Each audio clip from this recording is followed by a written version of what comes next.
Tonight on The Bachelor. There are women who are not here for the right reasons.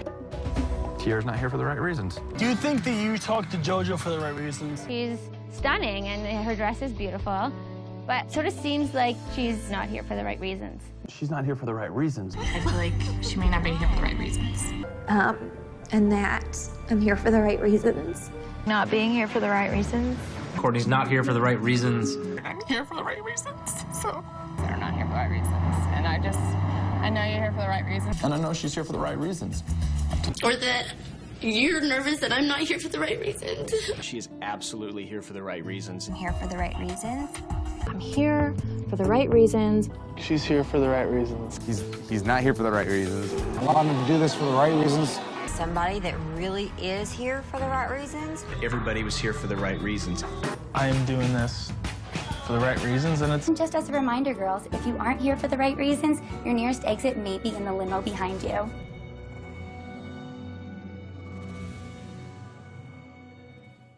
Well, welcome to the For the Right Reasons panel of experts. We have all of our experts on love here to share with us today. Yeah. I'm not super confident, but it's going to be great, so don't worry about it. No, these folks are amazing, and I'm super excited to have them introduce themselves to you. So as you do that, we'll start with Peter down on that side, but I want to hear either your favorite pickup line or your favorite fictional relationship. So go for it. My favorite pickup line came from my favorite relationship, which was Harry and Hermione. Didn't happen. It's supposed to be. It was Harry and Ron. Never mind. The line is, "Girl, are you an angel? Because you've been walking through my mind." Cool.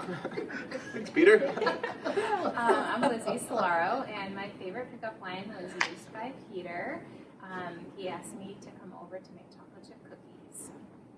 Aww, that's so wholesome. And it worked. My name is Jillian, and my favorite fictional couple is Simba and Nala. Girl power, she chased after him after he ran away. But we love Simba, anyways. We do. I'm Emily Burness, and my favorite fictional couple is Meredith Grey and Derek Shepherd from Grey's Anatomy. Might not be super like a couple you want to strive for, but they're one of my favorites. That's awesome. Love it. Yeah. Hi, I'm Jeremy Burness. I think my favorite pickup line would have to be the word of God said, "Give to those who are thirsty and feed the hungry." So how about dinner? Nice. These are all available to use also, so feel free to go for it. Thank you guys. Super excited to have you on our panel. For those watching, some of these people may be familiar, some may not be, but they're all great people. You should make them more familiar in your life. But one of the reasons that we're here is because we want to be able to understand from different perspectives some of the answers to the questions that we have around the topic of love, dating, sexuality, whatever it is in that regard. And so last weekend we had, in our small groups, we had you guys source a lot of the questions that you have. You wrote them on little slips of paper and you brought them together, and we kind of aggregated them and pulled out the 4 major themes of those. And we created 4 different questions that we're going to attempt to share some of this panel's experience around, so that we can gain some wisdom and hear from God on how He wants us to be living our lives in terms of love, dating, sexuality. And so with that, we're going to jump into the first one. And so Emily and Jeremy, here we go. I'm going to throw it right at you. This is one of the most important questions for us as Christ followers, because it is not just in terms of romance, but every relationship. But the question is, how do you keep faith at the forefront of a relationship? I think this is a really great question to start off with. Kind of sets the foundation for what we're talking about tonight, and some of these topics that we wrestle with at every stage of life. And so if we start with our faith as the foundation of dating relationships, once you move into marriage, and even especially in our friendships, I think it just helps to level the playing field with the person that you're in a relationship with, and it keeps you honest with each other. It helps you build accountability with each other, and really just sets a good tone and foundation for what you're trying to do and to help you move forward. Sure. So for me, like personal experience with this, so I came out of high school a lot of kind of unhealthy dating relationships and never really understood this concept of faith in a relationship. And So when I met Emily, this was something that was kind of new to me, and somebody had given me the advice of the idea of kind of grace and truth as it intermingles into relationships. And with that being said, they were saying how when you've got relationships that are 100% grace, kind of everything goes. There's no accountability in that. And when you've got relationships that are 100% truth and there's no grace in that, there's a lot of shame and judgment that comes out of those relationships. And they were saying that, for relationships to grow, you need to be 100% grace and 100% truth. And I think looking on kind of the early stages of my relationship with Emily is, she was truthful in that she challenged me to grow and walk in my walk with the Lord, but she was also gracious in the many times that I failed. Not only failed her or failed in our relationship with God, and I think that's a big reason why we were able to grow in our relationship and eventually, get married, and is the fact that we were growing together in grace and truth. Yeah, that's amazing. Yeah, those are foundational. That's what we're hearing right here, is that it's important to have a foundation of grace and truth, and that's the type of love that we see Jesus offering all of us as well. And so being able to reflect that is huge in any relationship, but especially in our dating relationships or interest relationships, whatever you want to call it. Any other thoughts on that? How do we keep faith at the forefront of our relationship? I was just going to say that in my experience, like in high school, I felt like there was times where I wasn't honest and open at the very start of a relationship about my faith, and I felt like that was always a mistake, both for me and the other person, because it wasn't setting that foundation, like this is where I'm at, and like I need you to be here too. And so I kind of felt like, if you could maybe speak more about this, is like at the beginning of our relationship, I was very intentional about saying, like, this is very important to me, and this is something like I need you to be in it with me. And I think, do you want to say anything more about that? I was deeply convicted because, a lot like Jeremy, I felt like I wasn't living that way yet, and I realized, boy, I call myself a Christian, but I'm not following this the way I could be. And if I want to be the man that Lizzie deserves and the man that God is seeking for me to be, I need to be pursuing that more deeply. So that was the start of a huge spiritual transition in my life. I mean, I'm the man I am today in large part because Lizzie made that so clear and open at the front of our relationship. You'll hear that in any circle, but especially in circles of faith communities. Communication is so important. And being able to communicate foundations at the beginning of a relationship is going to set it up for success. So understand for yourself what you want in terms of a faithful relationship, and then be able to communicate that with your partner is kind of what I'm hearing, and what your experience was in your relationships. And that might be painful for one party or the other, but it's going to be fruitful in the end as Jesus continues to shape us on that. Yeah, please. When I first started talking, she was saying that she wanted a man that could lead her, a man that could lead her in her faith and help her to grow deeper with God, and she didn't know if I was that man at the time, and that really struck a chord with me, and I was like, shoot, if this is the girl that I'm falling in love with, I need to do something about integrating faith in this relationship to make it work. Yeah, that's amazing. Yeah, and being able to draw each other towards Christ is the goal, right? That's what we want to be striving for in our relationships. That's awesome. Thank you for those answers. Kind of moving on, as we engage in love and dating and relationships, the people that we surround ourselves with can have a huge influence. So Jillian, I'm going to throw this one to you right now, but how do our friends influence us in love, dating, and how can we influence them? Yeah, I mean, I could talk forever on this. It is such a important topic, but I'll try to be concise. I truly believe that high school relationships would probably be about 10% where they are if it weren't for the influence of friends. We are constantly egging each other on in oh, do you think he's cute? Oh, I think he likes you, and all that kind of stuff. And that just took over conversations when I was in high school. That's pretty much what we talked about. And I just think that it is so important to be present with where God has you, because if my mind wasn't so focused on what could be when I was in high school and when I'm single about what a relationship could do better in my life, then how much more can I serve the Lord? So you can serve the Lord wherever you are. But when it comes to friends bringing up conversations of their relationships, it's so important to just be good and faithful. And so not coming at it as a place of judgment, and if they have made a mistake in the past, or if you've made a mistake in the past, just to remember that that there is forgiveness for that. But we are called to challenge our friends and bring them towards Christ. And so when these conversations, these influences come from your friends, to just remember what you have been called to be, and to be that good friend to them, not judgmental, but also loving in a good, challenging way. But also just remember that we don't need to be talking about relationships all the time in high school. Like, God has called you to so many other different things. Being in a good, committed relationship is going to be so cool sometime down the line. But you also, there's so much more to life than wondering, what would it be like if I had a boyfriend? Because he might not be calling you that right now, which is so fine. Yeah, that's a good response to that. And I think we're kind of seeing a theme here, like even in our friendships with the people around us, balancing that grace and truth and having that be leading our relationships and our conversations with each other is super important. And being able to receive that, but also give that in a vulnerable way is super important. Anybody else? What are we thinking on the idea of friends influencing us and us influencing them?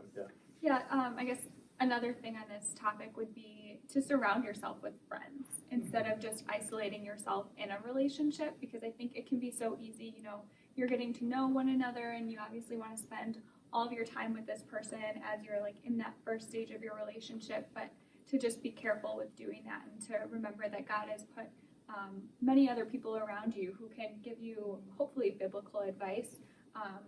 And yeah, just to use your friends as accountability, and also to keep the door open with your friends and to not shut them out if you're in a season of a dating relationship. Yeah. Don't forget that you are an influencer in whatever circles you're in. I think it's easy to see the general sweep of the culture and say, well, culture feels this way. All the people I hang out with feel that same way. It's just like this huge tidal wave of opinion.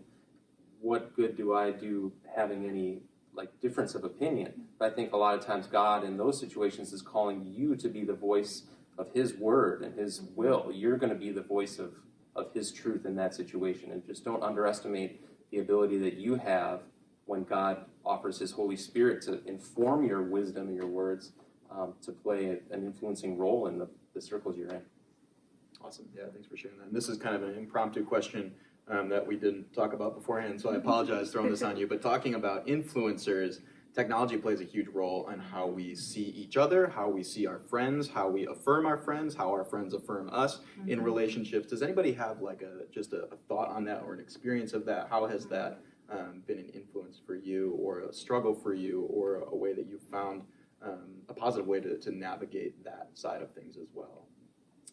Yeah, I would love to speak on that, because I like you guys are surrounded with Instagram technology. Like, everyone is posting their highlights of their life, and so especially when it comes to girls, it'll be like body image and stuff, but it'll also be, oh, look at that cute couple, I wish I had that. And so just remembering that that one, like I said, it's a highlight reel, and that not to compare yourself to what other people look like on social media, but also just to remember, like I said before, God has placed you exactly where you are for a reason, and so not to get stuck in that comparison issue that comes so real on social media. Yeah, for sure. There's a lot of lies that we believe from social media, from media in general, from doctored photos to whatever it is, the way that we see relationships being lived out on TV and in series, whatever it is. But God's truth is there for us, that we are created in His image. He loves us for who we are exactly, and we don't need to try to be like somebody else for Him to be accepted, because we are already fully accepted and fully loved, just because we were created by Him. And so just an important truth that I often need to be reminding myself amidst everything that we're so consumed with. So yeah, thanks for touching on that, guys. So next question, how far is too far? Just kidding. But not kidding, because that is often the question that we are trying to answer in terms of Christianity and relationships. But the issue with that question is it's pushing an answer that is not a even good way to think about a relationship. As we've been talking about already, we've been talking about foundations of grace and truth, bringing each other towards Christ. And so when we get into conversations about physicality, we often don't know how to approach that. And so let me put this question out there for us. How can we steward our physicality within a relationship in a godly way? And what I mean by stewarding a relationship, I mean that God has given us sexuality. God has given us sexual intimacy and just regular intimacy with one another as a gift, a way to worship Him and celebrate Him, which sounds really weird to say it, but that's the truth. That's what the Bible tells us. It's a good thing. But just like a lot of good things, it can be used in a really destructive way if we're not stewarding it correctly. So how do we steward our physicality within a relationship in a godly way? And we'll start with Peter and Lizzie on that one. This is such a defining part of my journey as a believer, and the transformation from who I was to who I've become kind of hinges on that difference of not stewarding physicality, not stewarding intimacy well. I was very much living the way the world calls us to live, the world instructs us to live, and I didn't fully really understand the kind of divine nature of sexual intimacy until, I hesitate to say it was too late, but I definitely had made decisions that I wish I hadn't made. There's a verse that appears in Genesis, and then Jesus references it again later in Matthew. From the beginning, God made them male and female, and He said, "This explains why a man leaves his father and mother and is joined to his wife, and the two are united into one." The other translations put that as they are joined together as one flesh. The man and wife become one flesh. There's a real spiritual, divine bond that is created in that sexual relationship, and it glorifies God, and it reflects His permanent connection to us. And I think that I didn't realize how much damage I was doing the way I was living until I found the one that I discovered, oh my gosh, this is God's plan for me all along, was to marry Lizzie, and experiencing kind of the heartache that stemmed from that. So it doesn't touch that much on how to steward our physicality well, but it touches on why it's important, because I think culture convinces us that it's not as big of a deal as it is, when really it is very much a God thing, a spiritual connection. Yeah, thanks for sharing that. Anybody else have thoughts on that? Yeah, I think another way to approach it, and maybe a practical way, just in our everyday dating relationships, would be to set healthy boundaries with one another from the start.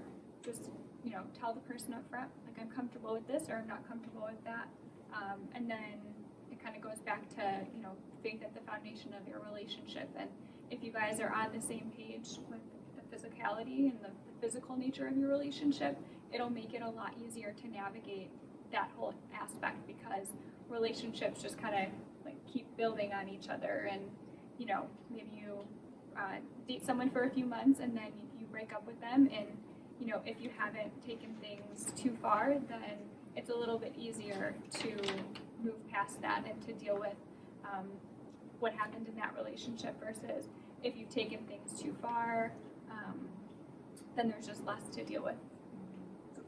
I have one more thought coming from the lone single person up here is just noted that it's hard. Society tells us that is the norm. Is that oh, of course you're going to have sex before marriage. And so, yeah, you face a lot of adversity when you decide, oh, this is what I want to do because of what God has called me to do. And it's okay if that's not where you are yet, but what we're trying to show you is that God has told us these things out of love. It might feel like a restriction of, well, this is what I want to do, and what all the rest of the world is showing me is normal. God is not told us something because He is angry at us and wants to punish us for our sin. He has told us this because of what Peter said is what is so much better in finding the correct relationship and saving that for the person that you love. And so many people have found after the fact that they wish they had, and so it's just a warning from people that not a warning, I guess maybe that's the wrong way to put it, but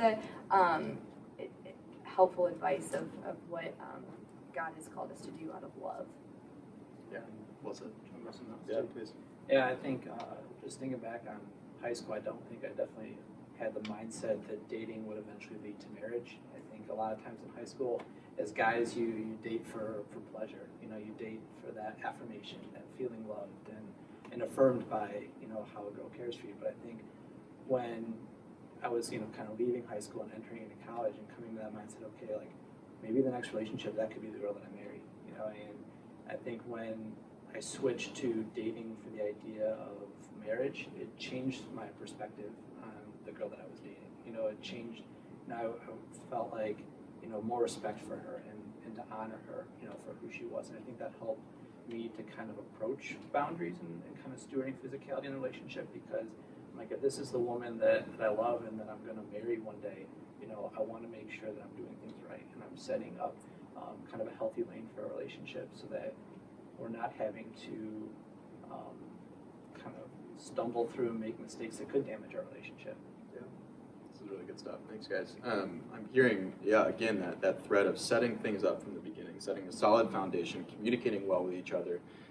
And that might feel really uncomfortable at first because you think, wow, this isn't really that big of a deal, right? This is just somebody that I'm just trying to start getting to know. How am I going to have that conversation about? No, I want us to be drawing each other closer to Christ. Here's what I think the healthy structure for our relationship should look like.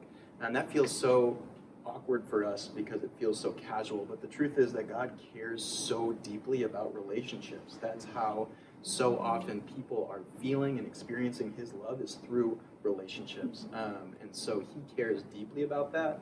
And so as, you know, casual or informal as it might feel for us, God really says any relationship that we have, we want to be able to be drawing each other closer to Jesus Christ. So it's important to have that communication and foundation up front. And also good to remind ourselves of like the wrong reasons that we go into relationships. God is the opposite of those, right? We go into a relationship because we want to feel accepted, we want to feel good, we want to feel loved. We are already all three of those more than we can ever imagine because of who God is and who he created us to be. So yeah, thanks for answering that. And can I say one other thing? I think too we can like gloss over the fact that like Jesus does offer forgiveness, and there's always room for a fresh start. And so like if you've had relationships before where you feel like, you know, you wish you would have started them off on a different foot or taken a different approach, you can always have a fresh start, and that's what a relationship with Jesus offers. And yeah, I just felt like thank you for sharing that. That's an important truth that we need to be holding at all times as we're having this conversation, because as we've talked about before, it brings up so much shame, so much guilt, that can be even more destructive than any other, you know, quote unquote mistake that we feel like we've made in our lives. That stuff that we hang over our own heads can be very damaging. But Jesus offers us love and forgiveness abounding to be able to bring us closer to him and out of that darkness.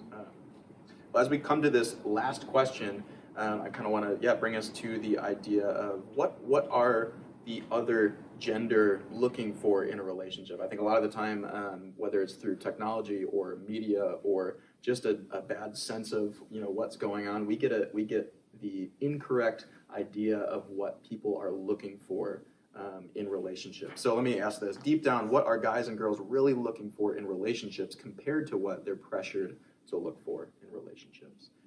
So Emily and Jeremy, do you have a thought on that to start? Okay. I think for girls, as I was thinking about this, a lot of times we want to be affirmed. We want to be told we're beautiful and that we're worth something. We want to be listened to. We want an emotional connection. We want attention. Yeah. So from kind of the guy side, I think for me, I approached a lot of relationships in high school for the affirmation. You know, I needed to be loved and appreciated and cared for. I'm very much like one of my love languages is words of affirmation. So being in relationships was kind of something that I had always craved in high school. And I think for me, that was the biggest thing. I just wanted somebody that cared for me, you know, deeply, and that's how I felt accepted and valued. So that's kind of why I always saw relationships was for that affirmation and acceptance. Yeah, totally. Do you have any other thought on that? I think that you're going to find that whatever you are looking for, you're going to be able to find that, unfortunately. So if you're looking for someone who you can text at 2 a.m. and make something physical happen with, you're probably going to be able to find that person. And that doesn't mean that that's the right way to steward your physicality, to steward what God has gifted us with. And I think by contrast, you'd be surprised to find that if you seek someone who is seeking after the Lord, who wants to find a person who cares for their sexuality and honors their partner, you're going to be able to find that too. And so don't be afraid to stand up for that, to seek that out. Don't feel like you have to compromise who you are and what you're about to find someone who's going to give you affirmation, because God, I think God will surprise you.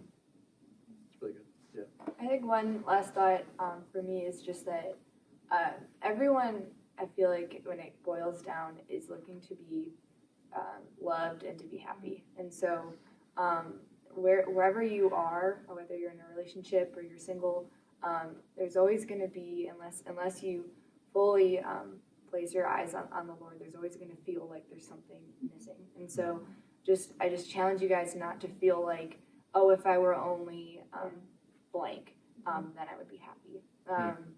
And that is so true with high schoolers, college, whatever, wherever you are, and you want to be in a relationship, what you're looking for is to be loved and to be happy. And so just know that you could find that outside of a dating relationship.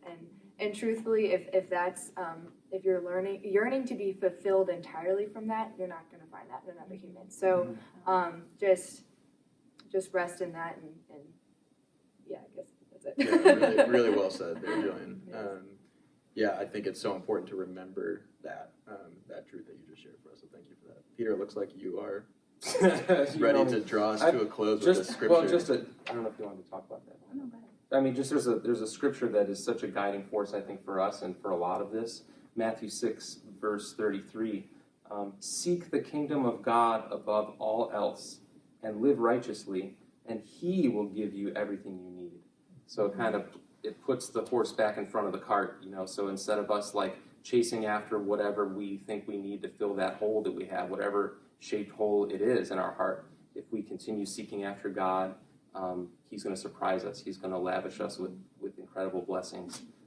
And I think that the joy of living into His plan for us will far exceed whatever else we can kind of cobble together for ourselves.